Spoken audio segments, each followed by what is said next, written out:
Linapokuja swala la kujifunza mambo mbalimbali ya kiroho, yapo mambo mengi huwa yanakuja. Na kadri siku zinavyozidi kwenda, mambo yanazidi kuchanganya zaidi na zaidi. Mambo yanazidi kuchanganya sana sana sana. Na ni wachache ambao wamekuwa na upeo wa kuchanganua mambo kutoka kwenye chanzo chake. Watu wengi wamekuwa wakifuatilia mambo kutoka juu juu tu, yani kutokana na mambo yale wanayoyaona. Kutokana na mambo yale wanayoyaona kwa macho, ndio hayo wanayoyatolea ufafanuzi au maelezo au ndo wanayohangaika nayo. Kitu ambacho kipo ndani ambacho ni cha kuchimba, watu wengi hawahangaiki nacho, wanategemea tu vile vinavyoonekana bila kujua kwamba msingi wa vinavyoonekana ni vile visivyoonekana. Kwa hiyo imekuwa gumzo sana kwenye jamii hii. Imekuwa gumzo na imekuwa ni vitu vya kuchanganya. Ukishasema kiroho, ukishasema tu habari za kiroho, mtu anaanza kufikiria sasa hapa sijui anazungumzia Freemason, sijui anazungumzia uganga wa kienyeji, sijui anazungumzia nini, Yaani mtu anakuwa haelewi, sijui anazungumza vya kanisani. Ukishasema mambo ya kiroho tu mtu anaanza kusema uchungaji, sijui nini, yaani kila mtu anavyosema. Lakini kama nilivyotangulia kusema kwamba mambo yote yanayoonekana, yanayoendelea, yanayofanyika, yote msingi wake ni msingi unaotokana na mambo ya kiroho. Hiyo iko wazi kabisa, labda kwa ambaye hajatumia ufahamu wake vizuri kutaka kudhibitisha hichi ninachokiongea. Unachokiona mbele yako hizi ni herufi. Unaweza ukashangaa, hizi ni herufi. Katika jamii tuna dini mbili kubwa. Lakini zipo dini nyingine zinafika sijui 6, sijui zinafika ngapi, nyingi sana kweli kweli. Nyingi kweli kweli. Lakini vile vile tuna lugha.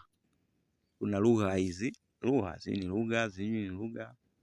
tuna lugha hizi nyingi pia.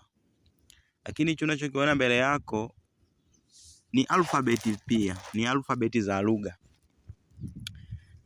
Tena ni lugha ambayo ni miongoni mwa lugha za kale. Ni miongoni mwa lugha za kale sana. Lugha hii inaitwa Hebrew, yani Kiebrania.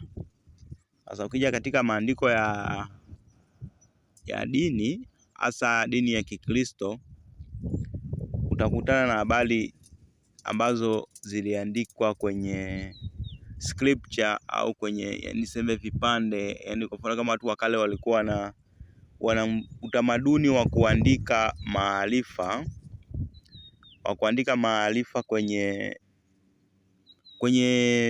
kwenye majabali au kwenye miti ambayo haiozi mapema. Kwa hiyo sasa vitu hivyo vikaanza kudadafuliwa na wataalamu kwa ajili ya watu wengine ambao hawajapewa upeo huu wa kudadafua mambo kiundani. Sasa katika kudadafua huko tumepata mambo mengi. Tunachokiona hapa ni herufi za lugha hii ya Kiebrania, lakini ukiangalia Kiebrania cha sasa herufi zake ni zingine tofauti na hizi, lakini msingi wake ni hizi herufi.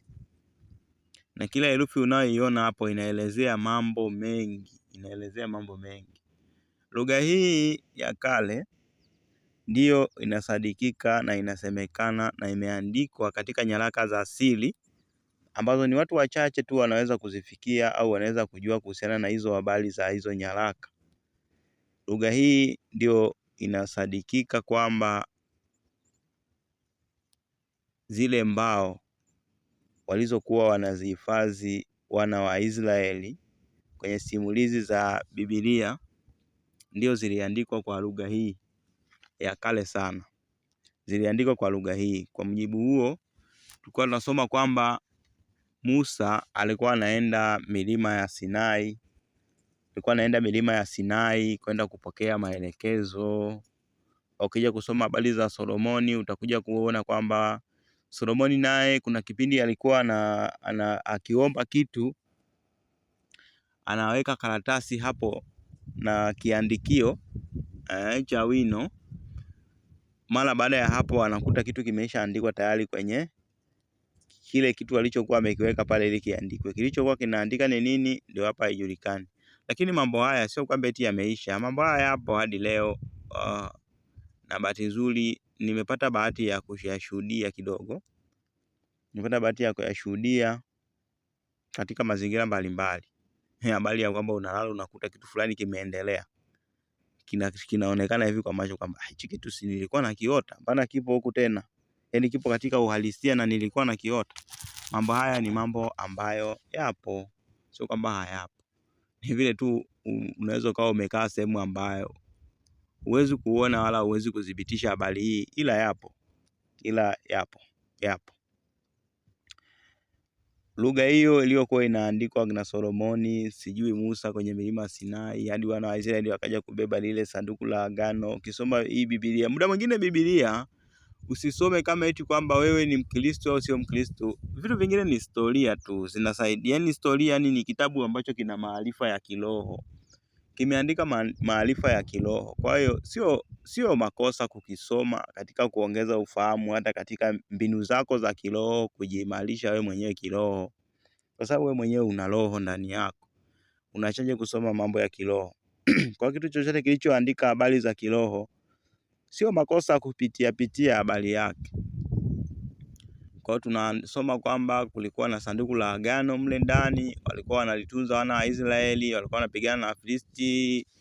Habari ukisoma wale wafalme sijui ngapi pale wanasimulia habari za Daudi na kutoka mwanzo huku kila Joshua utapata kuelewa. Utapata kuelewa habari ninayoisemea, lakini hicho unachokiona mbele yake ndio hizo herufi zilizokuwa zinatumika, na kila herufi ina upana wake.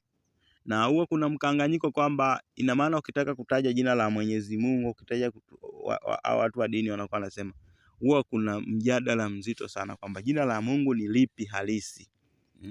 Jina la Mungu, yani nikitaka kuomba au nikitaka kuomba kwa Mungu huyo, nitaje jina gani ili anisikie, ili aelewe kama mimi namtaja.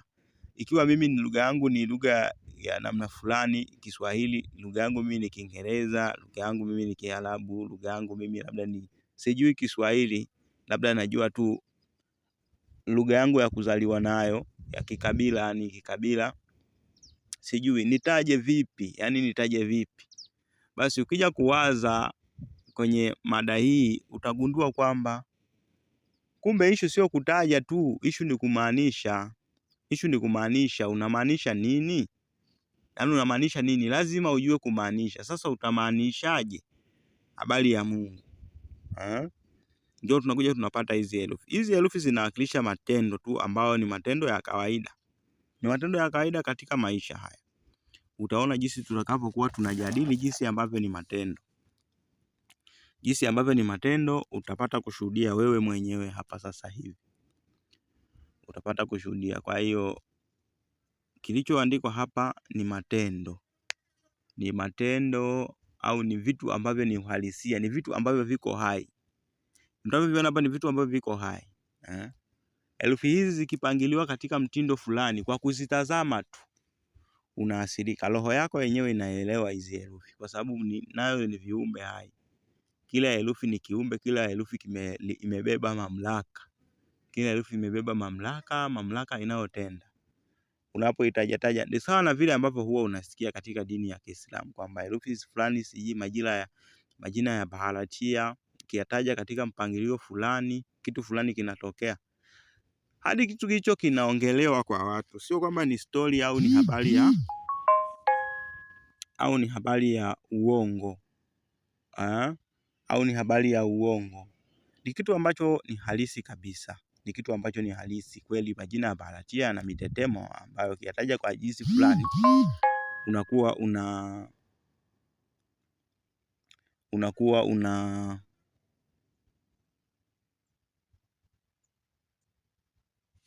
ukitaja kwa jinsi fulani unakuwa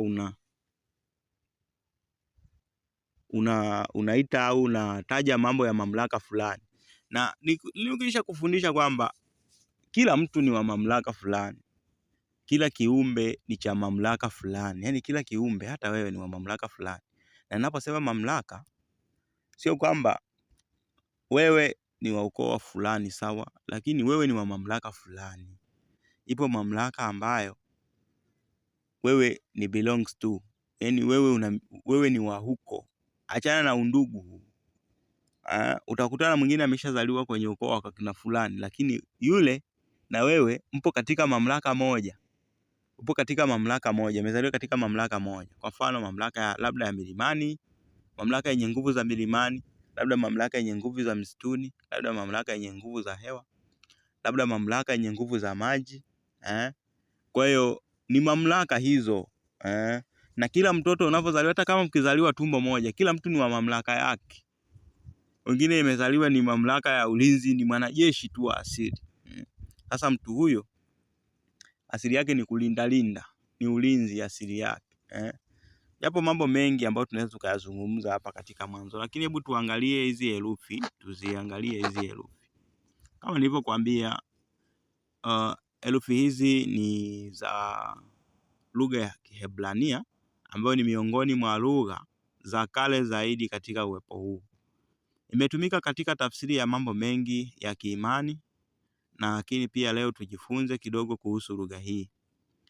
Na ukumbuke katika kujifunza hapa nimetangulia kabisa kusema kwamba mimi silazimishi mtu. Yaani mimi simlazimishi mtu katika hili. Simlazimishi mtu kabisa katika hili. Simlazimishi mtu kuelewa, kwa sababu kusikia huwa ni fahari ya masikio na kuona huwa ni fahari ya macho. Kazi kwako wewe unayeona, kazi kwako wewe unayesikia na masikio yako unayoyamiliki. Mimi silazimishi mtu. Nimesema hivi kwa sababu mambo tunaenda kujadili huku ndani ni mambo mazito. Ni mambo mazito, ni siri ambazo sijui ungeziona wapi. Kwanza una bahati sana kuziona hizi siri. Herufi ya kwanza huwa inaitwa alef. Kwenye lugha ya kinini, Kiarabu huwa anasema alef. Hata Kiebrania ni alef. Hiyo hivyo alef. Ukiangalia hii herufi imekaa kimkakati sana. Hichi ni kichwa cha ng'ombe. Kichwa cha ng'ombe. Alfabeti hii ndio iliyotengeneza herufi A. Kwa sababu hicho kichwa cha ng'ombe ni A iliyogeuzwa. Umeshanielewa? Ndio siri hii. Ndio siri hiyo nakupa kwenye hichi, utakuwa uelewe kabla ya yote. Hiki ni kichwa cha ng'ombe ambacho sasa kinawakilisha kwa mujibu wao sasa jinsi walivyokuwa wanamaanisha kwamba ni nguvu, kiongozi. Yaani hicho kichwa, hiyo alama inawakilisha nguvu, kiongozi, mamlaka kuu, mamlaka mkuu au nila ya ng'ombe. Nila ya ng'ombe ni nini? Fuatilia mambo ya zamani utagundua nila ya ng'ombe ilikuwa inafanya kazi gani. Kwa hiyo ni alama. Na vile vile nikukumbushe, ukienda kwenye baadhi ya imani utakuta ni kama wanaka utaratibu kwa kuabudu ng'ombe. Ufahamu kabisa kwamba ng'ombe wenyewe ndio wanaamua, wanajua kwamba ng'ombe ni kitu cha kwanza, labda hivyo kichwa cha ng'ombe, na ni imani ya kuabudu ng'ombe inahusiana na hapa. Kichwa cha ng'ombe kilikuwa na maana gani? Tutaangalia huko jinsi inavyotumika katika reference fulani ambayo nimeiweka huko mwishoni. Hii herufi ya kwanza ya Kiebrania, lugha ya Kiebrania ina herufi 22. Ina herufi 22. Na herufi 22, na hii ni herufi ya kwanza au alama ya kwanza ya Kiebrania ambayo inawakilisha kichwa cha ng'ombe. Kwa maana yake ya ndani ni nguvu, kiongozi, mamlaka, mkuu au nila ya ng'ombe. Kwa hiyo sasa alikuwa ukilala usiku ukiota umecholewa hichi kitu. Unaota labda unaweza kulala ukaota mchoro huu au ukaota mtu amekuandikia habari hiyo. Watu wa zamani walikuwa wanawasiliana moja kwa moja na viumbe wa kiroho, wanakucholea hivyo. Wenyewe hawajui haya mambo tulionayo kwenye mambo ya kuonekana. Mtu alikuwa anapakua kutoka kwenye ndoto yake, anakuja na mchoro kadri alivyokuwa ameona, ndipo anaanza kutafsiri huo mchoro. Na roho wanaelewa, yani hizi alama roho wanaelewa. Yaani achana na binadamu ambaye haelewi. Hii alama ukiichora ukatumia katika matumizi fulani, roho wanaelewa. Yaani hata mapepo sijui majini Naomba nimjibu huyu. Kwa habari kuhusiana na kichwa ni hivyo. Ni hivyo kuhusiana na herufi ya kwanza ya Kiebrania, ndio maana yake. Tutakuja kuangalia jinsi zinavyotumika huko mbele kuwa na amani. Lakini unaenda herufi ya pili. Herufi ya pili bwana inaitwaga bet. Bet. Ambayo hii kimsingi ndio imekuja kutengeneza B. Hii ukiangalia ni ramani ya hema. Au nyumba, tent. Zamani sidhani kama kulikuwa na ujenzi huu. Watu wa zamani walikuwa wanajenga vitu fulani kama matenti hivi. Yaani ukisema mahema haya zamani ilikuwa ni kitu maarufu kama unavyojua. Ni kitu maarufu, yani kwamba unaweza kaa uko na mifugo yako unapiga tent.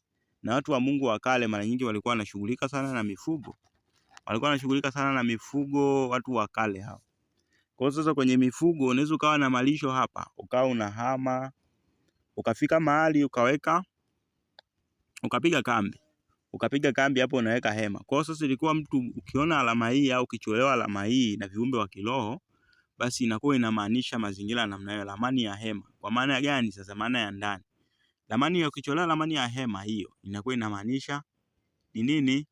Ni nyumba au familia, kwa sababu ndani ya nyumba inaweza kaishi familia, au ndani ya kitu au ndani, yani ni kitu chenye maana hiyo. Yani ndio maana ya herufi hii. Hii ni ramani ya hema, inaitwa bet au vet au bet. Bet wenyewe wanajua, wenyewe wanavyotaja wale Waebrania wanajua kuzitaja vizuri hapa. Jewish Wayahudi, si ndio? Wayahudi hao wanajua kutaja. Tunajadili hii habari ili uweze kuelewa. Hata hichi Kiswahili kimetokana na alfabeti za Kilatini. Alfabeti za Kilatini ndio zimekuja zinatengeneza maneno ya Kiswahili. Ufuatilie vizuri mwanzo wa kitu ili uweze kuelewa. Ndio maana tunajadili. Zipo lugha mbili, ziko lugha kama 4 hivi za zamani. Ikiwepo ile lugha inayozungumzwa Ethiopia, ikiwepo lugha ya Persia, inaitwa Aramaiki sijui. Inaitwa Aramaiki sijui. Kitu kama hicho. Lakini kipo Kiebrania, lugha za kale zaidi sasa. Lugha za kale zipo kama 4 hivi. Zipo kama 4 hizo lugha za kale.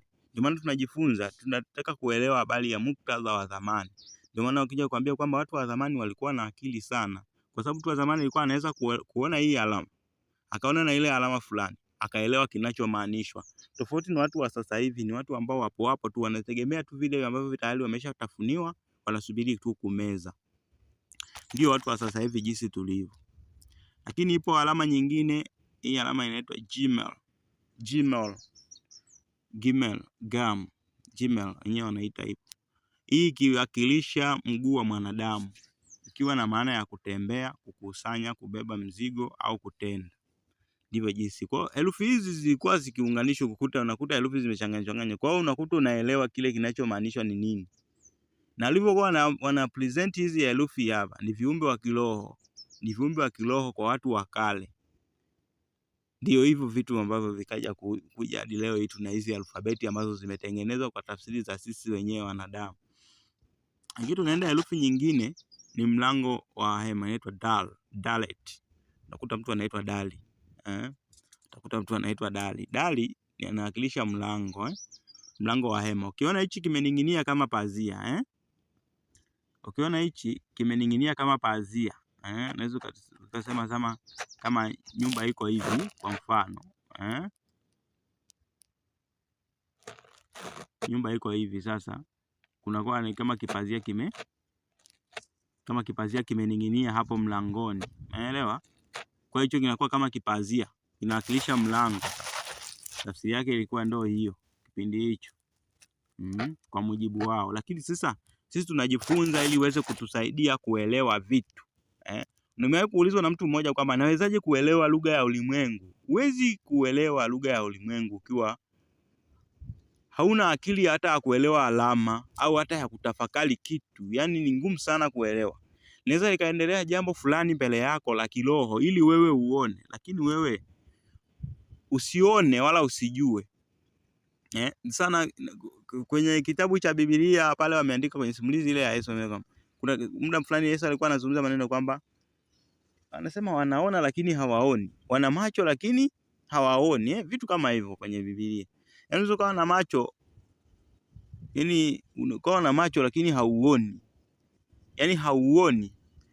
Alikuwa anasema Yesu kwenye mafunzo yake alikuwa anasema wale ambao walikuwa wanajiita Masadukayo na Mafarisayo kwamba ina maana nyinyi mmeshindwa kujua maneno ya Mungu kwenye kinywa cha mtu. Akawa anamzungumzia yule Yohane Mbatizaji ambao alikuwa amemkamata amemfungia. Na ukija kuelewa pale jinsi anavyokuwa anamaanisha ni kama sasa ni yule Yohane Mbatizaji ni Elia aliyekuwa amezaliwa katika ule mwili sasa. Kwa sababu alikuwa anaijua yeye habari, ikawa kama hivyo. Ni Elia alikuwa amezaliwa kama Yohane Mbatizaji. Jinsi alivyokuwa mimi si nilivyoona mazungumzo yake pale kama ndivyo story ile ndio ilikuwa inamaanisha hivyo. Ndio ilikuwa inamaanisha. Lakini anawaambia wale watu kwamba nyie mlitakaje? Yaani hamna habari na hizi habari kwamba mimi nitakuja, mimi mwana wa Mungu. Mbona mlishaambiwa? Kwa hiyo mtu unaweza ukawa unasikia ukawa hausikii. Yaani unasikia lakini hauelewi. Unaona lakini hauelewi. Yaani unaona hivi kumbe ni hivi. Yaani hivyo. Kwa hizi alama hizi zitatutafakarisha hichi kitu. Ukiona hichi kitu hapa nikapazia kamening'inia haka. Haka. Kiwe inamaanisha kuingia, kuning'inia, kusonga, kuhama au njia. Kwa hiyo ukikuta alama kama hii kulingana na muktadha unaweza kuelewa habari inayoendelea. Huu ni msingi wa kuelewa.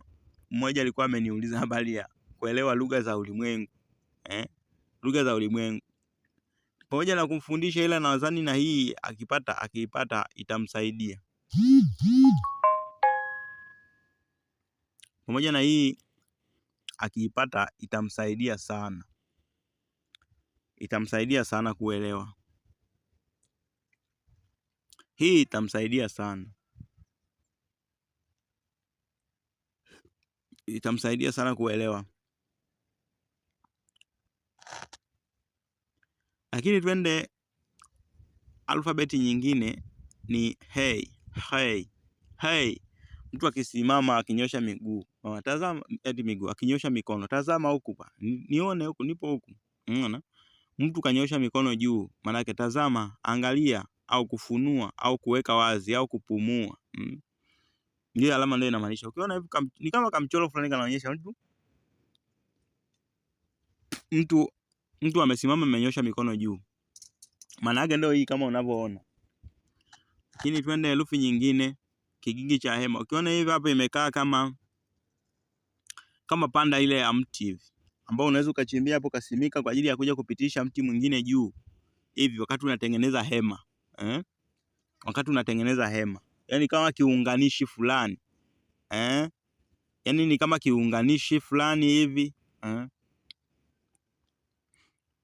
Inatumika kwa staili hiyo. Ipo katika muktadha mbalimbali lakini itatumika na itaeleweka kulingana na muktadha uliopo. Kwa maana hii kuongeza, kuunganisha kama unavyotumia na kwamba fulani na fulani. Ndio hiyo hapo. Kuweka salama, kushikilia, kushikilia. Kwa hiyo alama ilikuwa na maana hiyo katika zama hizo. Lakini kuna hii alama inawakilisha jembe la mkono au zana, ikiwa na maana ya kukata, jembe, silaha, chakula, kuvuna au kulisha. Mkadadafua maana ya jembe ukajua linafanya kazi gani. Ndio hivyo vitu. Hizi ni alfabeti tu maana yake. Lakini alfabeti nyingine ni hii hapa. Ikiwa inamaanisha ukuta wa hema. Ukuta wa hema unaweza ukawa unajenga, unaweza ukawa unajenga nyumba. Ukawa unajenga nyumba yako hii. Lakini kuna ukuta ambao unatenganisha chumba na chumba. Kwa kuna ukuta unaotenganisha chumba na chumba. Ndio hicho kinachomaanishwa hapa. Kwa hiyo huu ni ukuta wa hema. Kutenga ambao unafanya kazi ya kama ukuta, kutenga, kugawanya au nje, kulinda au kimaanisha nusu. Inaitwa het au shet. Het, wenyewe wanaita het. Kwa sikiliza Waebrania wanavyoongea utakuta lafudhi za maneno haya vizuri. Lakini sisi tunajifunza ili kuweza kupata ufahamu wa jinsi ya kuelewa angalau vitu vya kiroho, kwa sababu muktadha ni ule ule tu. Nikiangalia katika uzoefu nilioupata kwenye hii elimu, muktadha ni ule ule tu. Najaribu kusimulia vitu vilivyopo, kwa sababu watu wa sasa hivi wanathibitisha vitu kwa vitu vinavyoonekana na kushikika. Fahamu zao zimekatika kabisa, wala hazina muunganiko na roho zao. Yani kwa hiyo inakuwa ni ngumu. Kwa hiyo lazima tujifunze kutokana na vitu vilivyopo vinavyoonekana na kushikika. Ndio maana tunajifunza vitu hivi ili angalau mtu aweze kuelewa kidogo huko tunakoelekea. Lakini kuna hii hapa inamaanisha kikapu cha udongo. Kikapu cha udongo, wakati ukiwa unajenga hema hivi, kuna mtu anaweza kukanda ukuta wako, si ndio? Kuzunguka, kuzingira, kuhifadhi ndani udongo, matope. Yani kikapu kinafanya kazi gani? Kitabeba hivyo, unaweza ili kitu cha namna hiyo, yani kibebeo hivi cha namna hiyo, ukishika hivi mkononi, kinaweza kabeba udongo, kinaweza kabeba nini, kinaweza kabeba nini. Ndio maana yake hiyo, Lakini tunaenda herufi nyingine. Hii ni mkono na kiwiko. Kazi yake ni kutenda, yani ni mkono na kiwiko. Umeshanielewa? Mkono na kiwiko. Kazi yake ni kutenda, ni kazi, kutenda, nguvu, mamlaka, kurusha au kutupia. Herufi nyingine ni kaf, ambayo inawakilisha kiganja cha mkono kilichofunuliwa. Kiganja kilichofunuliwa, umeona? Au unaweza kufunua hivi au unaweza kufunika. Umeshanielewa? Kiganja, kupinda, kufunika, kuruhusu, kushikilia. Kiganja kinafanya kazi gani? Ndio hivyo vitu nitakuwa kuelewa. Lakini hii hapa ni fimbo ya mchungaji. Kuna hii alama ya lam. Wale wanaofundishaga ile nini zile, wanaofundisha hizi meditation, kuna wenyewe wanasemaga mantra. Tamka mantra ya lam, lakini msingi wake unakuwa haujulikani ni nini. Sasa hapo unaweza kaangalia ukapata kuona lam ni kitu gani. Lam inamaanisha mkono wa mchungaji, fimbo ya mchungaji. Hichi kifimbo alikuwa nacho hata Musa. Hata Musa alikuwa nacho kifimbo kama hiki. Hata machifu wanakuwa nacho hiki kifimbo. Chifu nakuta. Hata mtemi anakuwa nacho hichi kifimbo. Hata ukiangalia ile mamlaka ya papa, unaona ameshikilia kitu kama kama fimbo fulani hivi mkononi. Maanisha fimbo ya mchungaji. Mamlaka, kuongoza, kuelekea, kufundisha au jifunze. Neno lenye maana hilo kulingana na muktadha wake. Lakini kuna hii alama kiwakilisha mawimbi ya maji, kwa maana ya maji, machafuko, nguvu kubwa, mkuu au kutoka. Ndio maana yake hii. Lakini tunakuja na hii alama ambayo ni alfabeti nyingine. Hii inawakilisha mbegu inayoota, ikiwa na maana ya uzao, mtoto au mwana, kuendelea, uzima au uaminifu. Hiyo maana yake alama hii. Na ndicho inachokimaanisha alama hii. Twende katika alfabeti nyingine. Alfabeti nyingine ni sin, sameh.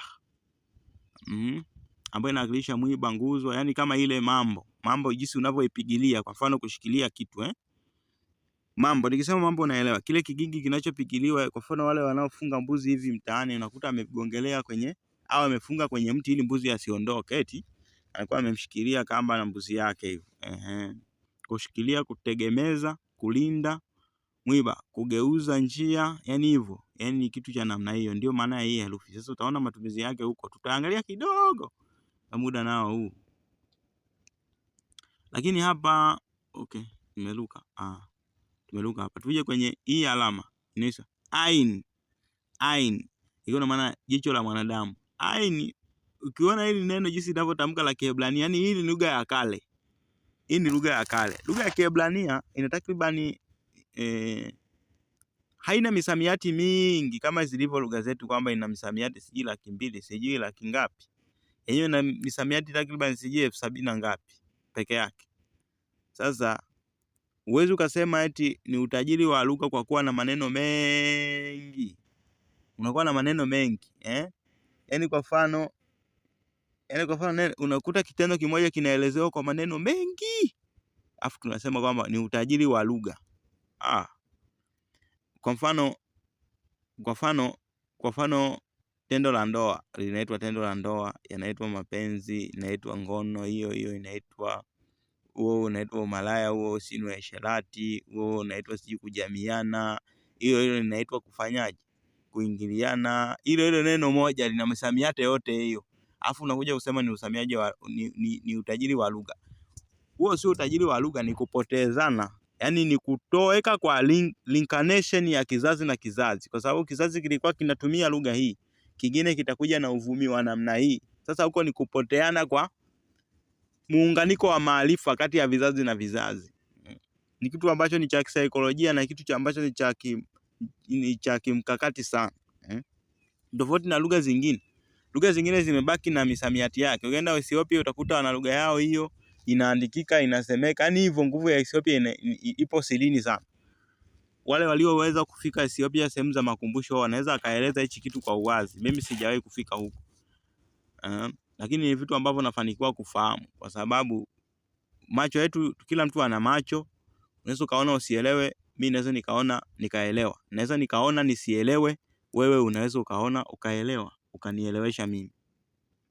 Hili ni jicho, ni alama ya jicho, ikiwa na maana ya kuona, kujua, kuelewa, uzoefu, chemchemi ya maji. Ndio maana yake hiyo. Lakini kuna hii alama inaitwa pay. Ndio pay. Utakuta tuna herufi P eti kwenye swali utakuta tuna alfabeti ya P. Hii hapa sasa, ikiwa na maana ya kinywa wazi, kwa maana ya kusema neno, kuzungumza, kula, ukingo au upande. Ni maana ya hiyo alfabeti. Hizi ni alfabeti. Lakini kuna sad. Ukiangalia hapa hichi kisifuri hiki, hichi ni kichwa, lakini ni mtu kama amelala hivi. Yaani unajua kale kapozi kakukaa hivi, unaweka na kichwa juu, huku unakuwa unasubiria kitu. Huku unakuwa unasubiria kitu. Yaani kama mwindaji amelala akajipumzisha kivulini, kalala hivi kaegama, kanyosha na miguu hivi magoti, anasubiria kitu. Yaani kuvizia, kuwinda, kusubiri upande au ndoano. Au mtu anayekamata samaki, utakuta ameweka pozi lake lile. Umeona? Ikiwa na maana hiyo, ndio maana ya hii hapa. Lakini kuna hii alama inawakilisha jua kwenye upeo wa macho. Jua kwenye upeo wa macho. Jua kwenye upeo wa macho, ikiwa inamaanisha mzunguko wakati, mapinduzi, kukusanya, kufupisha. Ukiangalia hivi jua linavyoenda kuzama kule hivi kwenye upeo wa macho hivi, linakuwa linaenda hivi kwao, kama limejigawa hapo. Ndio kitu kinachomaanishwa hapo, inaitwa calf. Wana namna yao ya kutamka hizi lugha zao vizuri. Je, ukavumamia lugha za watu. Lakini lugha zetu za sasa nyingi katika maandishi yake kwenye kuziandika zinatokana na lugha hizi za kale. Anapiga huwa agaragaza. Zile lugha zinatokana na hizi lugha za kale. Yaani zinatokana na hizi lugha za kale. Wewe fuatilia, unapofuatilia utakutana na hichi kitu. Kwa hiyo twende alfabeti nyingine. Hii hapa alfabeti inawakilisha lesh. Lesh ni kichwa cha mtu. Lesh ni kichwa cha mwanadamu. Ikiwa na maana ya mkuu, kwanza, mwanzo, kichwa, mtu mkuu. Ndio maana yake, ndio maana ya hii alama, ambayo imekuja kuwa translated kwenye hii resh. Wewe usingatia resh. Resh alama yake ni ipi kwenye Kiebrania cha sasa? Utapata kuelewa. Ukiona hiyo resh inawakilisha kichwa cha mtu. Na alama yake ya awali ni hii. Watu walikuwa wana translate kwamba zamani ilikuwa inaandika hivi, wanakuja wana modify hivi. Sijui ni kwa ajili ya kurahisisha, sijui ni kwa ajili ya makusudi. Kwa kweli hapo ndo wanajua wenyewe na kufahamu wenyewe. Mimi sifahamu kama lengo lao lilikuwa ni lipi, kutoka kwenye alama za msingi au alama halisi kuzileta kwenye alama zingine zinazoandikika. Hata kwenye simu hakuna alfabeti za namna hii. Kwa hiyo ni kitu ambacho ni cha asili, kipo kwenye dokumenti au nyaraka za asili ambazo hazipatikani kirahisi. Hazipatikani kirahisi. Lakini baada ya reshi tuna haiendi.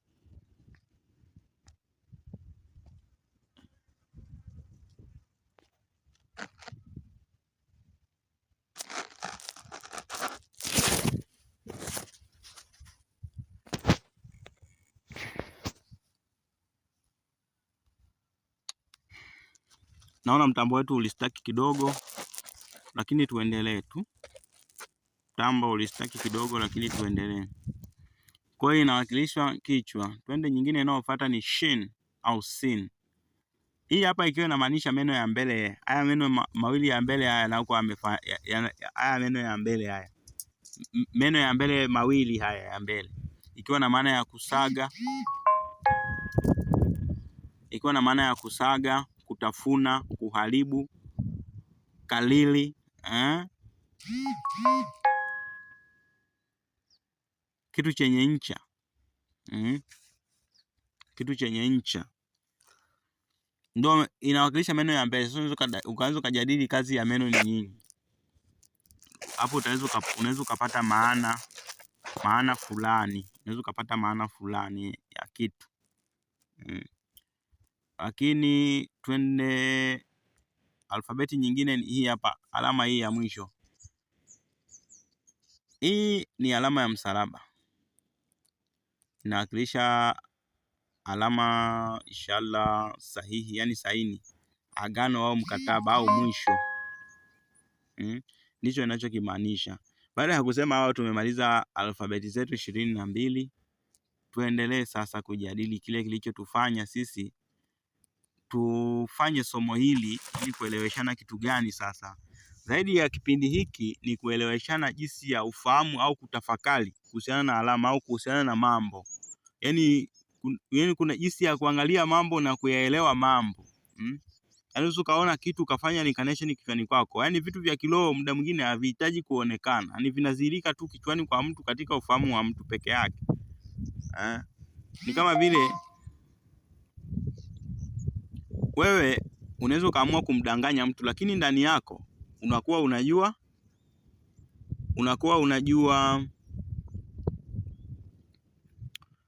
unajua jinsi ambavyo unajisikia wewe mwenyewe kwamba hapo nadanganya, hapa nasema ukweli. Au unaweza ukafanya kitu fulani ukatoa sauti ambayo huwezi kurudia tena, wala huwezi ukaielezea, wala haiwezi hata kuandikika. Ni vitu ambavyo ni vigumu sana kuelezea vitu vya kiroho. Ndio maana yani mambo ya kiroho yanajilinda sana kwa mfumo huo. Yaani unaweza kaona kitu hapa umeona kweli, lakini ukamwambia mtu akashindwa kuamini kwamba hicho kitu kimeonekana kwa sababu yeye hajaona. Kwa hiyo ni mambo ambayo namna hiyo. Kwa hiyo ni mambo ambayo kila mtu anatakiwa aelewe kwa nafsi yake yeye, sio katika group, yani sio katika kundi. Yaani tunataka fulani akielewa na wewe uelewe. Kama wewe umeelewa, itoshe kuwa umeelewa. Kama mtu hajakuuliza bali ya kuelewa hicho kitu, unaachana naye tu. Unaachana naye tu kwa sababu sio mambo ya kulazimishana kuelewa. Yaani sio vitu vya kulazimishana kuelewa. Yaani mtu kama muda wake haujafika wa kuelewa haya mambo, hawezi akaelewa hadi muda na wakati ufike ndipo anaweza kuelewa. Huwa nasema kuna watu wengine wamezaliwa ni nafsi changa. Nafsi changa huwa zinakuwa na ulimbukeni fulani wa kutaka kumaliza mambo na matendo ya duniani. Kwa sababu ndio zimekuja kwanza kwenye haya mazingira ya duniani. Kwa hiyo zitakuwa zienjoy na zina baraka hiyo. Zina baraka hiyo ya kuenjoy maisha ya dunia. Lakini kuna nafsi nyingine sio za hivyo. Sasa ukikuta mnaigana wewe wa nafsi kongwe, nafsi ya katikati na nafsi mpya, kuna vitendo haviwezi kuendana. Wewe kitendo kikifanya hichi kitendo anachokifanya mtu ana nafsi mpya, ukikifanya wewe unaweza kupata hata uchizi. Au unaweza kaonekana wa ovyo ovyo. Hata mbele za watu. Hicho kitendo ambacho alikifanya mtu akaonekana wa maana, wewe unaweza ukakifanya ukaonekana wa ovyo ovyo bure kabisa. Ndivyo hivyo jinsi ilivyo, lakini wewe una uwewe wako. Ndicho tunachojaribu kusema hapa kwamba elewa kwa binafsi yako wewe unavyoona na unavyojisikia kuelewa. Uliza kwa binafsi yako kwa jinsi unavyojisikia kuuliza. Tafuta ukweli wako kulingana na jinsi unavyojisikia wewe. Haijalishi utaenda kuutafutia wapi. Kwa adui yako na baba yako, kwa adui yake na mke wako, kwa adui yake na mme wako, kwa rafiki yake na mtoto wako, kwa mtu gani, sijui utaupatia wapi. Wewe dili na roho yako. Roho yako ndio wewe mwenyewe, ndio wewe mwenye nayo. Ndio tafsiri ya kusema wewe ulizaliwa mwenyewe, utakufa mwenyewe, utabeba kila kitu chako mwenyewe. Habari ya kusema kwamba si akufae kwa shida sijui na ziki na nini, ni vitu ambavyo havileti maana yoyote. Ukisha kuwa unatambua hivi, hutakuwa unamlaumu mtu, sio nilimtegemea amenikosea. Sio kama amekukosea, ndivyo alivyo. Sasa unamlaumu nini? Yeye anaishi maisha yake. Wewe ishi maisha yako. Kama maisha yake yamemfanya kukosea, hayo ni maisha yako. Wewe ishi maisha yako. Ishi maisha yako. Ndio uishi maisha yako halisi. Sasa maisha ya kuishi kukaa unategemea mtu au unategemea kitu ni hatari. Lazima ujipambanie wewe mwenyewe katika kufahamu. Baada ya kusema hayo, tuendelee na somo la leo. Imeandikwa na kutajwa sehemu nyingi sana za asili kuwepo kwa vitabu vingine viwili vya Musa, ukiachana na kitabu cha Mwanzo, Kutoka, Mambo ya Walawi, Hesabu na Kumbukumbu la Torati, kwenye Biblia ile ya Biblia takatifu, wenyewe wanasema Biblia takatifu. Ukiachana na hivyo vitabu vilivyoandikwa, kuna vitabu vingine vya asili ambavyo vina unyeti na vina mambo ambayo tunaweza kusema ni ya kimiujiza. Miujiza ambayo neno uchawi kwa Kiingereza ni magic, lakini ukisema uchawi kwa mtu wa kileo hawezi kukuelewa, anaelewa tu kwamba unazungumzia uovu, lakini ile yote ni magic, yani mambo ya maajabu, yani ni vitu vya maajabu fulani, yani ni maajabu, maajabu hayana sayansi wala hahitaji kudhibitisha maabarani, ni maajabu tu, jina lake ni maajabu. Sasa kuna kitabu cha 6. Kitabu cha 6 ni kitabu kilicho na mihuri 7 ya roho na maelezo ya namna ya kufanya ili waje, ikiwa umepata kibali, kama alivyokuwa anafanya Musa, na gawanya maji, si anafanya na mambo mengi ambayo hajaandika kwenye Biblia.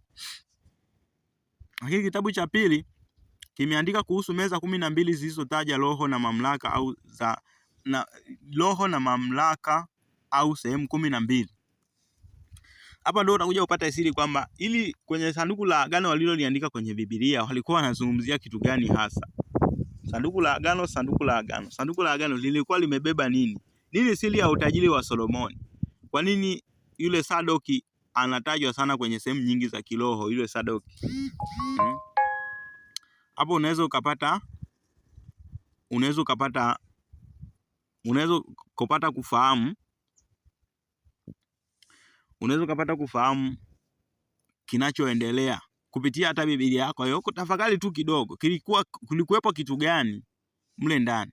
Mambo yaliyokuwepo ni mambo ya asili sana. Habari ya vitabu hivyo ipo. Binafsi mwenyewe sifahamu uwazi wake, ila nimeona yaliyomo yake yanafanya kazi kabisa. Nimezipitisha kabisa yanafanya kazi. Kiasi nakala zake original zitakuwa mahali pa asili sana, kama unavyosoma habari ya sanduku la agano lilivyo kwenye kuwa linalindwa. Sanduku la agano lilikuwa linalindwa sana. Habari hizi ni za asili, lakini ni halisi kabisa. Mimi nimethibitisha mambo hayo yanafanya kazi, na nakala nilizozisoma mimi sio nakala original, zile nakala halisi zenyewe za hicho kitu. Ni nakala tu ambazo sijui ni simulizi ya ngapi kutokana na halisi, sifahamu mimi mwenyewe, lakini mambo niliyoyaona ni mambo yenye kutenda, ni mambo halisi yenye uhalisia wake. Habari ndio hiyo. Ni vitu vya asili, uweze ukaviweka hadharani hivi. Ni vitu vya asili, ni vitu ambavyo mtu anaweza kaona tu na macho. Unajua watu wengine ni wabishi sana. Mtu mwingine ni mbishi, unajua yani kiburi hiki. Yani watu binadamu tuna asili ya kuwa na kiburi. Lakini ukweli kabisa, vitu vilivyoandikwa kwenye vitabu hivyo ni vitu vya maajabu sana. Mle ndani kuna mihuri mingine unaweza ukautazama, ni ajalishi wewe ni wa kiroho si wa kiroho. Ule muhuri haukuwasili wewe mwili wako, una connection ya moja kwa moja na uhai wako. Yani uhai wako unauelewa huo muhuri. Uhai wako unautii ule muhuri bila hata ridhaa yako. Yani hamna pazia kati ya ule muhuri na wewe na mwili wako na akili zako. Yani kinachoelewa huo muhuri ni roho yako. Kwa ukiutazama tu hivi kupitia macho, unasikia na moyo umepiga tu. Ni vitu vya maajabu. Ni vitu vya maajabu kabisa. Ni vitu wenye kuelewa wananielewa. Wenye kuelewa wananielewa. Samahani kidogo ni mjibu tena. Kwa hiyo hivyo ndio jinsi ilivyo, na haya mambo haya ndio jinsi yalivyo. Tuendelee na habari yetu. Nimetamani tujadili kuhusu angalau maneno kidogo kwenye mihuri.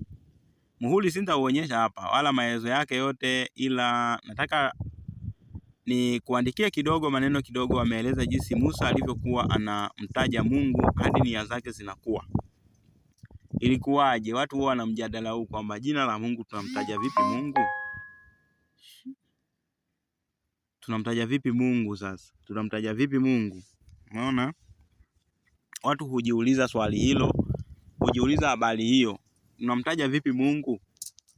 Sasa tuangalie hapa kidogo, tunaweza tukaelewa, kwa sababu kila mtu ana utashi na ufahamu wake wa jinsi ya kuelewa. Yaani kila mtu ana utashi wake na jinsi yake. Kwa hiyo tuangalie mambo kadhaa hapa. Katika kitabu cha sita cha Musa, muhuri wa kwanza kabisa unatumika kuweka amri kwa malaika walio karibu na kiti cha enzi. Amri hii inasomwa kwa kutumia maneno ya siri yafuatayo kama yalivyoandikwa kwenye hati hiyo niliyokuwa nimetuma. Sio mara yako ya kwanza kusikia habari ya Adonai. Inaweza ikawa ni mara yako ya kwanza kusikia habari ya Sabaoth, Ischros, lakini Tetragrammatoni. Inaweza ikawa ni mara yako ya kwanza kusikia maneno haya. Ila Adonai ni jina ambalo watu wanaliimbia na nyimbo. Sasa maneno haya yana maana gani? Tuanze na jina la kwanza. Neno la kwanza Adonai.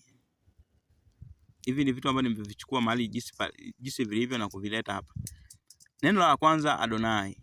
Hili ni jina la Kiebrania linalotafsiriwa kama Bwana au mtawala wangu.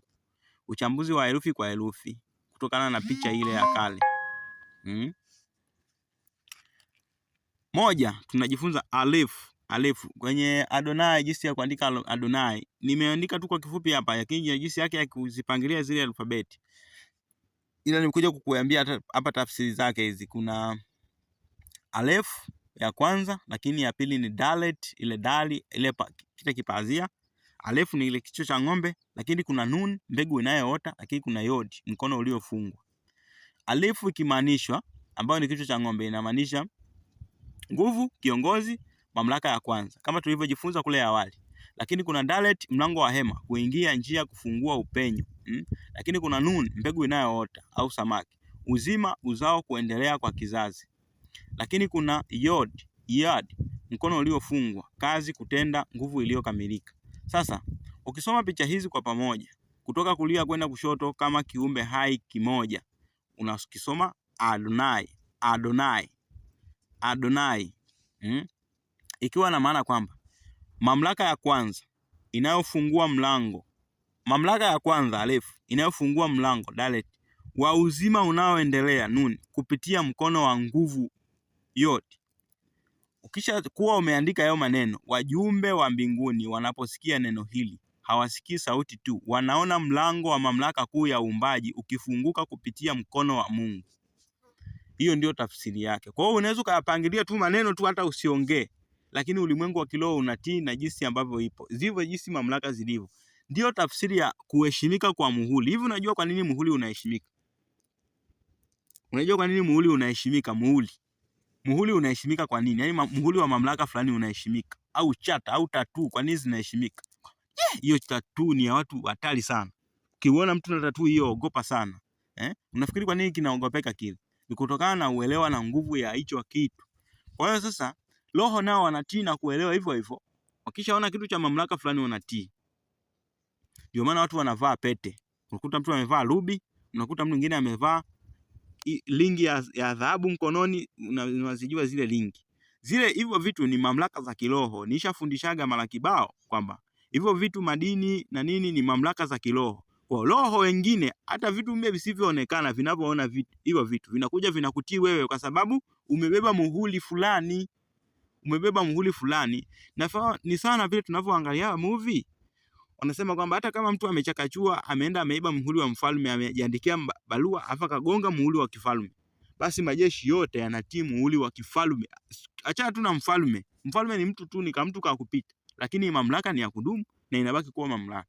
Kwa hiyo wale wanatii mamlaka, wanaisujudia mamlaka hata kama umewadanganya. Kwa hiyo roho wanaheshimu mamlaka kuliko viumbe ambao tunaishi sisi wenye kiburi. Sisi watu wenye kiburi chetu. Kwa hiyo hivyo ndivyo jinsi ilivyo. Hiyo ni Adonai. Hiyo ni Adonai. Ndio maana ya Adonai hii hapa iliyo kwenye koti. Mamlaka ya kwanza inayofungua mlango wa uzima unaoendelea kupitia mkono wa nguvu. Twende inayofuata. Kisha tutaangalia jumla ya hiyo sentensi hiyo. Tutaiangalia.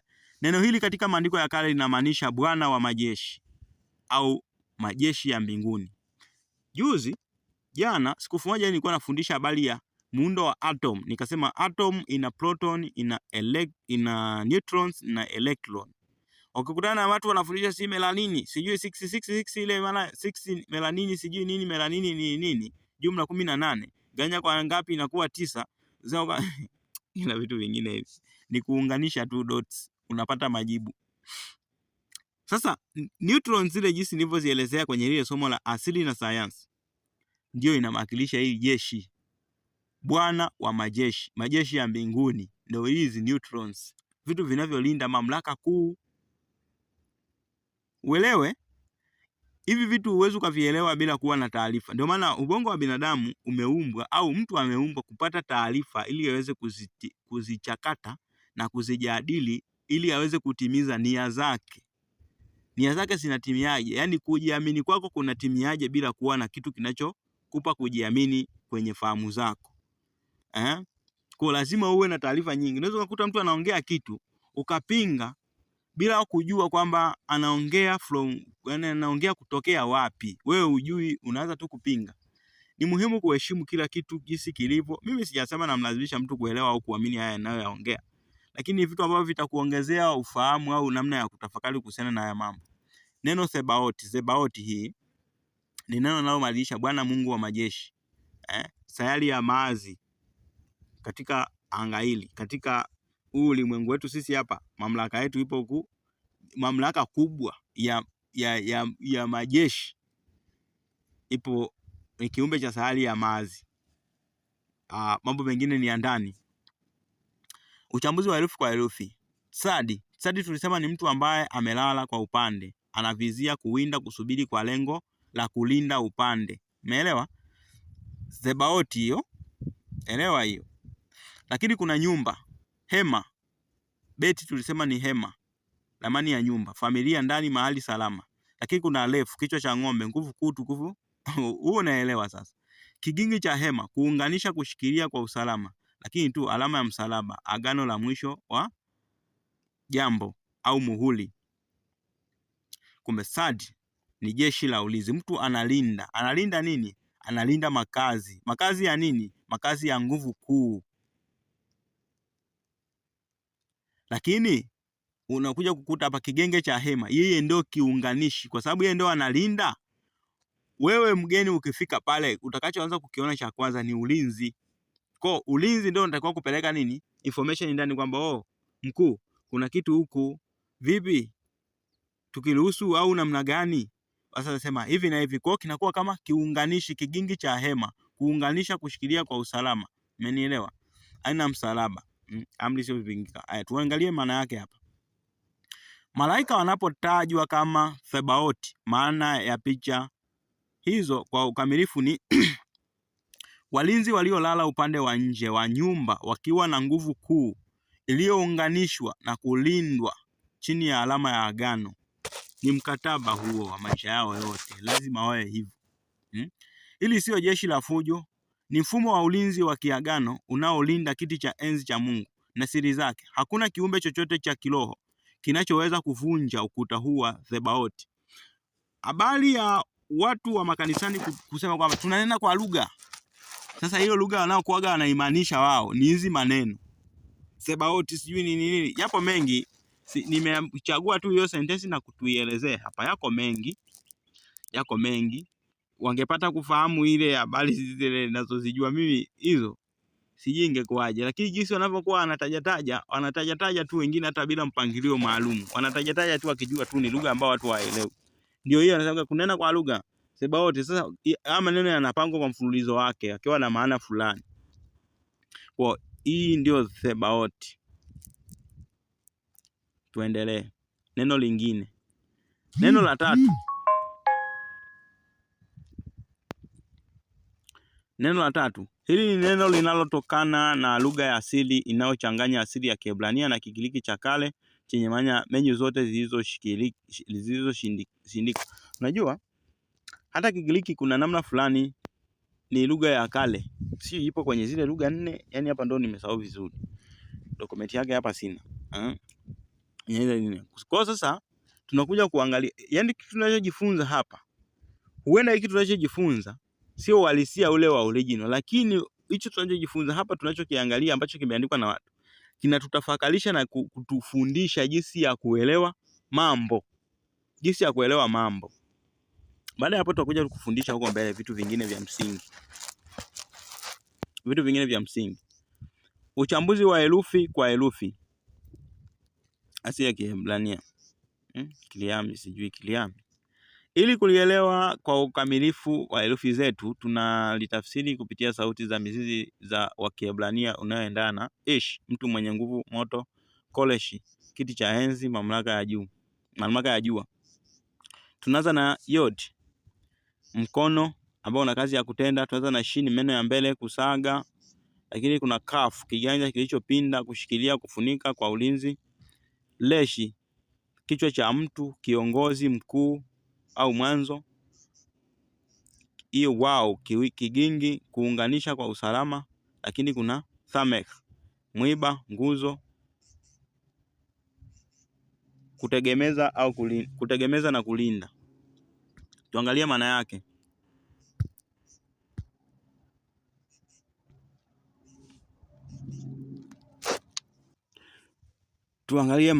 Maneno haya tuangalie maana yake. Ukamilifu wa maana ya ndani: mkono unaotenda kwa nguvu ya moto inayosaga uovu, huku kiganja chake kikimfunika kiongozi mkuu ambaye ameunganishwa kwenye nguzo thabiti ya ulinzi. Samek. Neno hili ni sifa ya kiumbe au mamlaka inayokuja kuharibu kile kilichoharibika na kusimamisha nguzo mpya. Ni amri ya ulinzi na uharibifu wa vikwazo. Kwa ni mambo ambayo unatakiwa kuelewa undani wake na misingi yake, ili hata wewe mwenyewe unapokuwa unatengeneza maombi yako, unapokuwa unatengeneza nia zako za ndani, ujue jinsi ya kuziunda ili ziweze kuwa katika namna yake nzuri. Neno la 8, tetragrammaton, ile la mwisho. Hili ndilo jina kuu lenye herufi 4, the four lettered name, lililo juu kabisa ya chati ya Assembly of Yehova. Hii ukionaga rozari zile za Roma zile, pale juu zimeandikwa maneno ya kifupi pale W, kuna Y, alafu kuna H, alafu kuna nini, zile herufi kifupi chake ndio hii Yehova. Sijui wengine wanaitwa Yehova, wengine wanaita jinsi wanavyojua. Ndio moyo unaosukuma uzima kwenye mihuri yote ya Musa. Mihuri hiyo, kila maneno aliyokuwa anatamka Musa yalikuwa yanamalizikiwa na hili neno. Uchambuzi wa kutoka na picha hizo za kale. Mkono wa mwanadamu ambao unawakilisha kazi, nguvu, umiliki. Mtu kunyoosha mikono juu, maana yake tazama, funua pumzi ya uzima. Kigingi cha hema, msumari, kuunganisha, kusimika mahali salama. Mtu kunyoosha mikono juu, tazama, funua. Unaona maana gani? Hapa ndio siri kuu inapokaa. Ukisoma jina hili herufi kwa herufi kuelekea upande wa kulia, utakutana na maneno: tazama mkono, tazama msumari, kigingi, behold the end, behold the nail. Haya maneno hata Yesu aliyatamka baada ya kufufuka. Eti tazama mkono, tazama misumari, tazama alama za misumari. Hata maneno wameandika hivyo. Kwa hiyo kuna visirisiri fulani hapa vinavyojificha kwenye haya maneno ya zamani. Huu ni ujumbe wa kiungu uliowekwa ndani ya jina la Muumba tangu mwanzo wa ulimwengu. Mamlaka yote ya viumbe wa mbinguni inategemea mkono huu unaoumba na kigingi hiki kinachounganisha mbingu na dunia. Hakuna kiumbe, malaika au roho inayoweza kukaidi amri iliyotiwa saini na jina hili. Sasa ni uwe msafi. Sasa mwingine ukisikia hivyo unashangaa ndo ameweza kutumia yani ukuta mwingine hapo. Hadi uwe, kila jambo lina utaratibu wake kimsingi kila jambo lina utaratibu wake. Sasa maana ya kauli hiyo, Musa anaposhika muhuri wa kwanza na kutamka Adonai Sabaoti Stros Tetragrammaton, ulimwengu wa roho hauoni karatasi wala herufi zilizokufa. Viumbe wa Mungu wanaona mfumo mzima ukiwaka moto. Adonai anafungua mlango wa kwanza wa uzima. Sebaoti anaita majeshi yote yaliyopo kwenye agano la herufi 22. Kumbuka herufi ya Kiebrania ziko 22. Kulinda upande huo. Ischylos anasimamisha nguzo ya moto inayobomoa vikwazo vyote vya giza. Tetragrammatoni huyu anaweka muhuri wa milele wa mkono na kigingi ili amri hiyo isitenguliwe na kiumbe chochote. Huu ndio ukamilifu unaofanya kazi katika kitabu cha 6 cha Musa. Kila neno linaunganishwa na namba, kila namba imeunganishwa na picha, na kila picha ni utamaduni ulio hai unaonyoosha jinsi mbingu zinavyotawala nchi. Ndivyo jinsi ilivyo. Baada ya hayo kuna usemi unasema, za kuambiwa changanya na zako, za kuambiwa changanya na zako, soma Biblia uchanganye na zako, sikia taarifa fulani uchanganye na zako. Kila kiumbe cha asili kila mtu ni wa asili katika mamlaka fulani. Hivyo kwenye mamlaka kuna utaratibu wa kutimiziwa haja yako fulani. Ikiwa haufahamu wewe ni wa mamlaka gani, wala haujui wewe ni nani, wala haufahamu mkuu wa mamlaka uliopo kwenye asili, fanya yafuatayo. Nimalizie tu kwa maneno mafupi. Fanya yafuatayo. Unatakiwa uwe na udumu kwenye matendo ya roho safi. Kiumbe mtu asili yake ni roho safi. Unatakiwa ufahamu hivyo. Kiumbe mwanadamu ni roho safi, sio roho ya chini, ni roho yenye nguvu za kiume, roho yenye nguvu chanya, roho safi. Sio roho kama ya mapepo wanaoishi baharini. Roho za mapepo wanaoishi baharini ni viumbe wa asili walioumbwa. Habari ya ukengeufu wanajua wenyewe, lakini ni nguvu za chini, ni nguvu hasi. Asili yake ni nguvu hasi. Mwanadamu sio nguvu hasi, ni nguvu chanya, ni nguvu ya roho safi. Kiumbe mtu asili ya roho yake ni roho safi. Baada ya hapo asili utakuwa ukisha kuwa umedumu sasa, ambao huwa nafundisha kwamba kaa kwenye high frequency, ishi unavyoweza kwenye mitetemo ya juu. Baada ya hapo asili itakupa vitu vyako, baada ya kuwa tayari unajaribu kuwa wewe, na utapata vilivyo vyako. Yaani ukisha kuwa wewe utapata vilivyo vyako. Siku ambaye yule kichaa aliyepelekwa Milembe, wadaktari watakapoona ukichaa umefanyaje, umempona, watamrudishia vilivyo vyake. Kama yani watampa kila kilicho chake. Kama alikuwa na kitu hiki na kile, watampa kila kitu chake. Ni sawa na mfungwa. Mfungwa siku akimaliza gereza zake anapewa vitu vyake, anaondoka zake. Ndio hivyo. Kwa hiyo wewe mwenyewe pale utakapokuwa wewe, zana zako ulizozaliwa nazo, baraka ulizozaliwa nazo, watu waliozaliwa kwa ajili yako, sijui makolokolo gani ambao yapo hapa duniani kwa ajili yako, yatakufuata yenyewe. Lakini pale unapoishi tofauti na hayo maisha, ni sawa na mtu aliyepotea. Hata vitu vyako vyenyewe vinakuwa havikutambui. Wapo watu wamezaliwa kwa ajili yako ili wakuelekeze, wakushike mkono. Mwingine ame jukumu la kulinda wewe mamlaka yako, ili mamlaka yako ifanye kazi kwa uhuru. Yaani kuna vitu vingine vipo hivyo. Sasa usipokuwa wewe, ukaishi kwenye maisha ya kuiga, ukaishi jinsi ambavyo unaiga na kufuata mikumbo, ndio hivyo, kazi ni kwako wewe na vizazi vyako, utajuana mwenyewe huko. Ndivyo jinsi ilivyo. Kwa hiyo suluhisho la msingi ni kuwa na roho safi, kwa sababu roho safi ndio asili ya roho safi ndio asili ya mtu. Mtu anayeshindwa kuwa na roho safi, tunakuwa na wasiwasi na utu wake. Ama kiumbe kimezaliwa katika mwili wake kwa sura ya mtu, kiumbe ambacho ni roho ya chini. Yaani mtu unaposhindwa kuwa na roho safi, tunashinda kuelewa kwamba roho iliyoko ndani yako ni roho ya mtu au ni roho ya kiumbe cha nguvu za chini. Kwa maana sasa vinakuwa ni vitu vinavyochanganya namna fulani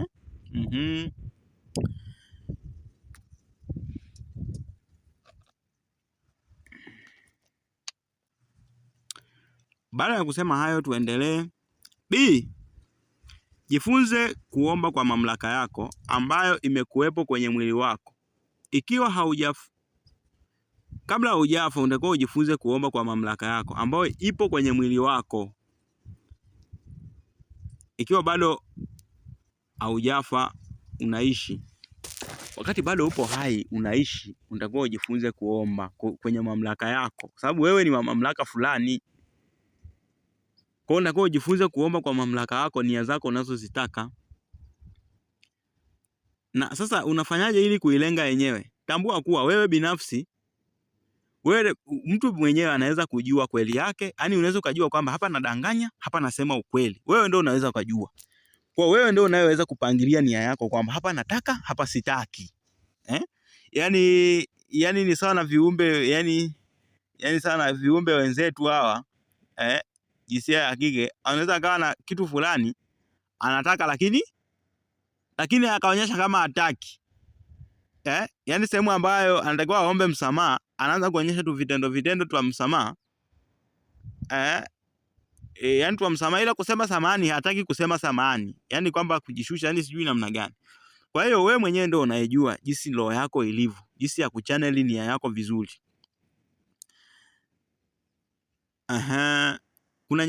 Kuna nyakati zingine mtu hawezi kuzielezea, zimewahi kumkuta. Labda ulikuwa unavuka barabara, yani kutoka pasipoeleweka, yani sijui tu yani, lakini ulikuwa unagongwa, lakini unashangaa ghafla yani kama kuna kitu kimekusukuma. Gari imepita huko na umebahatika haujafa. Unaona? Yani kwenye nyakati fulani ni kuna matendo mengine ambayo mtu huwezi kuyaelezea, ameshawahi kukukuta. Na matukio mengine hata ukiwa mdogo, hata ukiwa mdogo. Sasa ili uweze kutaja kitu, uweze kukitaja kitu vizuri, lazima ukitaje kwa sifa zake. Kwa mfano, unaweza kawa na watumishi, wafanyakazi wako 10, lakini wakati ya wafanyakazi wako 10 hao, wewe unasema kwamba kuna mtumishi mmoja alikuja akasahau peni yake, lakini umemsahau. Ukawaita watumishi wote wale 10 ukasema, aliyesahau peni yake anakuja. Huyo mtu aliyesahau peni yake atakuja tu, anajitokeza mwenyewe. Umetaja sifa yake, unataja kitu alichokifanya, anajitokeza mwenyewe, anajidhihirisha. Kwa hiyo sasa kuomba kwa mamlaka yako kutaka wewe uelewe vitendo vyako wewe mwenyewe kwamba ni kitu gani kinachokusaidiaga wapi na wapi. Kwa hiyo lazima ukitaje katika sifa hii. Mimi sehemu niliyookolewa, niliyosaidiwa na mamlaka yangu sio sana sehemu uliyosaidiwa wewe. Labda wewe ulidondoka kwenye mti mrefu ambao kikawaida ulitakiwa upasuke, lakini ukupasuka. Lakini mimi nilitaka nidumbukie kwenye kisima, sikudumbukia. Sasa tuwezi ukaomba sawa, wewe utasema kwamba wewe mamlaka ambayo uliniokoa ile siku ambapo nilitaka kudondoka kwenye ule mti ukaniona. Wewe mamlaka ambaye ile siku alitaka kunisingizia ukazilisha ukweli. Unaanza kutaja sasa sifa zile kwamba msaada wapi ambapo kama huyo Mungu alikusaidia. Baada ya kutaja maneno kadhaa, unaweza kutaja hata vitendo 5 au 10 ambavyo vimewahi kukutokea. Utashtukia kitu kitakachotokea. Cha kwanza, mwili wako utasisimka.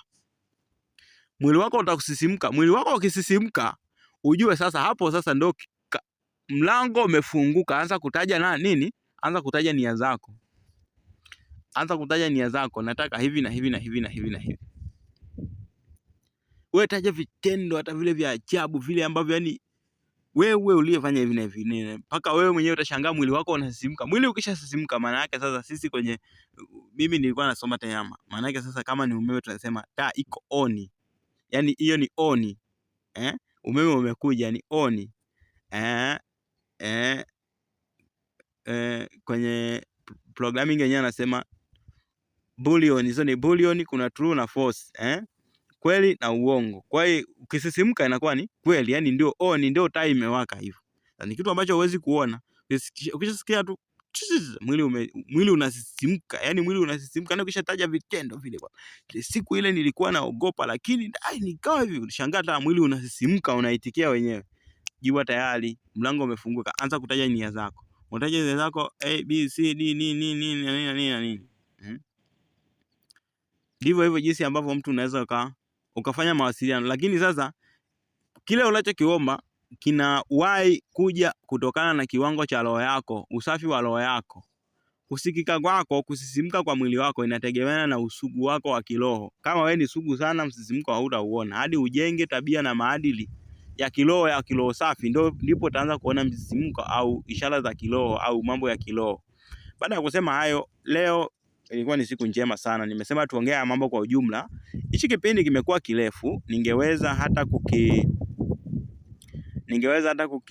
kukifupisha fupisha, lakini kuna muda ukifupisha part A na part B, inamlazimu mtu akimaliza part A anasema nitakuja niangalie tena part B wakati unaokuja mwingine. Huo wakati unaokuja mwingine anajikuta sasa amepita muda, kunakuwa hakuna linki ya huku na huku. Kwa hiyo mtu anapokuwa anajifunza kitu moja kwa moja inamsaidia katika kuelewa, na vile vile haya ni mambo ya asili. Tunataka tunafundisha hivi, sio kila mtu ataweza kusikiliza au kuangalia kuanzia mwanzo mpaka mwisho. Yule ambaye muda wake haujafika wa kuelewa ataishia njiani. Anaishia njiani tu, yani yeye mwenyewe hajui kwa nini ameishia njiani, au ataanza kusinzia. Yani hivyo hadi la mambo ya asili huwa yanajilinda yenyewe.